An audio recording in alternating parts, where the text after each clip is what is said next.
புல்கோட்டை மாவட்டத்தில சம்மட்டி விடுதியில இந்த புல்கோட்டை மாவட்டத்தில சம்மட்டி விடுதியில வந்துடுங்க கேளுக்குள்ள சின்ன இளையராஜா பேரு புள்ள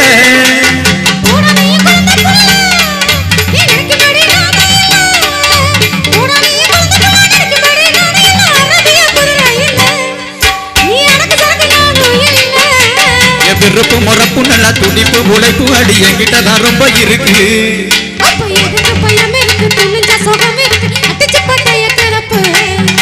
பெருச்சம் பழமே புள்ள அடி பெரிய கட மாம்பழமே நாருத்தம் பழமே புள்ள அடி நான் பூசும் சந்தனமே